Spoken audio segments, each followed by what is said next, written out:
Enda, you're welcome to Derry GA TV. Preparations for a county final. It's where you wanted to be at the beginning of the year, and it's now where you find yourself. I'm sure you're looking forward to this. Absolutely, yeah. That's, I suppose, every team's dream at the start of the year senior to reach their county final, and we're no different in Magherafelt this year. So we're happy to be there. Looking forward to the week ahead and see how we get on Sunday. It's been an impressive performances so far in the championship, and I suppose a sign of a good team as well. You seem to be stepping it up every game. Aye, well, it's went well so far, Alan. So it has, and we've been consistent, so they have in every game, and as you said, they've improved in every game. So hopefully there's a wee bit left for come Sunday night, so they can step it up another wee year and get over Newbridge. What's impressed you the most about the team? Do you believe the new rules has suited this Magherafelt side this year? Because it seems to be a team with pace, a young team that it seems to suit them. I think the new rules have been a breath of fresh air for Gaelic as a whole. I think we're starting to see the players, the good players, been able to express themselves a wee bit more and get a wee bit more freedom. So it definitely has helped the Magherafelt, and I'm sure Newbridge will be thinking it's helped them as well. So it has. So look here, the two best teams in the county are in the final on Sunday. So let's hopefully both of them bring their A game, and let's see who gets out and comes out on top. You're obviously worrying about your own game, but you've had a look at Newbridge, and you know what they're going to take to the table. Their success last year, do you believe that has helped maybe the Magherafelts and the other clubs that this isn't just a dream, this is reality, we can do this? Probably, yeah, but was a disgrace for me Newbridge won it last year. Maybe a bit early, I thought, for them, but look, they took their opportunity when it come along. I did say that they would win a championship within the next 3 or 4 years. It's probably come a year earlier than I expected it to come. Now hopefully they've got that one, that they'll give this one a rest and maybe leave it to next year again before they go again. But no, like they've good players, so they have, and it was really going to be a matter of time before they made that breakthrough too. Yeah, and they've made that breakthrough. Obviously Magherafelt have done it before, although it's 2019 now, so I suppose it's time for Magherafelt to get their hands on the GML again. Well, they'll be thinking that, so they will. And here they've a 50-50 chance. So look, all you can hope for is when it comes final time that, and I'm saying, both teams go out and perform to their best, and that there's nobody waking up on the Sunday morning or Saturday morning or Monday morning, saying if we'd done this or if we'd done that there. Both teams go out, give it their best shot, do whatever they can, and the best team wins on the day.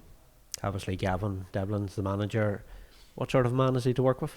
Gavin's been good. I experienced him with Derry, and then obviously now with Magherafelt. I was sort of probably a late addition to the Magherafelt team, but when I'd heard he'd got the Magherafelt job, I said to myself, you know what, that could be a good fit for Magherafelt. And he's proved that so far. So he's good. He's good to be around. So he is. There can be bit of fun with him and stuff. But when he gets down to it, he's very clued in, and he knows what he's about. Magherafelt to me is a clinical team. If a goal opportunity, it's take it and you go for it. Even if it might only be a half a goal chance, it just seems to be something that you have worked on, that you just go for the juggernaut and you go for that goal. Look, I'm always a believer. And see boys going through and fisting ball over the bar, and I'm saying to myself, the goal's on. If I was to change new rules, or the new rules, I would put the goal to 4.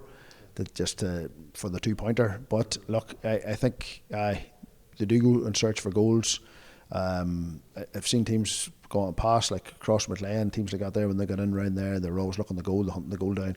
So look, it's something we probably have worked on, and to be fair, they've done well. The chances of it is a few matches maybe they didn't take them, but on Saturday past there against Glen, they did take the chances, so they did. So hopefully if they can create the chances on Sunday against Newbridge, hopefully they can put them away as well. How impressed were you with the performance against Glen? Because we know the level Glen are at, and former All-Ireland club champions, and they've been one of the top teams in the county this last number of years. So the way he's disposed of them in that semi-final. Look here, we're more than happy with the way they performed. But having said that, when we sit down and probably look at it, you're thinking to yourself, Glen maybe more a wee bit off it maybe this year, I'm not sure, and they come into the game with a few niggly injuries too, so they did. So like the boys that had come into play that hadn't played much, Emmett Bradley had only one game over him. So you had Kieran McFall had missed the game before and went off injured in the first championship game with a knee injury. So they had Michael Warnock. It was only his first game in the championship. So he had went off in the first game injured too. So we things like that there can. So although we're happy with the way we performed, and you can only beat in what you're given. Glen are probably saying to themselves, they're sitting back saying, you know what, we weren't just at it this year as a whole.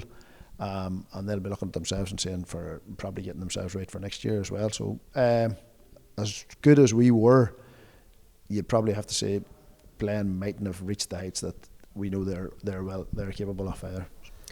Another thing that has hit me with Magherafelt is the work you have obviously done on the kick out, and I suppose that's the new rules as well, that a lot of teams have done a lot of hard work on that, but tactically wise you seems to have got it right in so many games. Look, the kick outs have went well, and we've had a serious bad luck with keepers this year. So we have, because obviously Oren Lynch has been out, and then Carl Campbell, who was the Derry under-20 goalkeeper, he was out playing for a while, played about 7 league games maybe first. He's out with osteoarthritis pubis, so he is. So we lost him as well. And she has then stepped in, who had been playing outfield for them for 6 or 7 league games and been doing well. So we were thinking to ourselves, this was taken away a bit from our outfield, but he's come into the goals. He's tucked it like a duck to water. Has that surprised you? No, it hasn't. Not if you knew Shea McGuckin. And I've said this a few times. Like I says, if you're looking and you want somebody that wants to do whatever he can for his team, Shea McGuckin's your man. He just says, look, whatever I have to do here, I'll do it. And he's worked really hard, and his work has paid off till date. Come Sunday, like, keepers are always in the spotlight because one wee mistake and everybody's on their back. But up until now, she has done really well. So he has. Has he made mistakes? Yeah, absolutely. He tapped and goaled there on Saturday evening, which I was roaring at him for not. When the game, he just should have calmed it down. But look, keepers are going to make these mistakes, and they're going to be magnified. Whether you make it out the field a wee bit, it's not as much paid for it. But so far, she has done really well. So yes, and his kickouts have been very good. We're less than 48 hours when we're doing this interview since the semi-final, obviously. So, injury-wise, has there anything come out of the semi-final, or have you got a full squad to pick from? Obviously, Rory Small come on as a sub, so he has come back. Cahir Spears come on, but he went off. Did he feel something? Well, here, I'm not 100% sure on that because we haven't met again since that, but we'll probably meet this evening now and we'll get assess what's happened with. Our physio had said that Cahir had got a dead leg, so I don't know how bad. When he came off, he said he was alright, but he didn't look alright on the pitch, so that's why we'd brought him off again. Rory looked a wee bit rusty when he came on, so he did. But they've done, the two boys had missed a lot of training between the two games, so that's genuine enough. And you know what, it was just good to get them on the pitch again. And look, we'll see how they get on this week in training and make the call on Saturday. I suppose all that's left to say is the very best luck, and you know what it's like to play in county finals now, to be involved on the line. I'm sure that'll be different, and you'll be looking forward to that as well. Yeah, good man, Alan. Thank you very much. Best luck. Thank you. Thank you very much.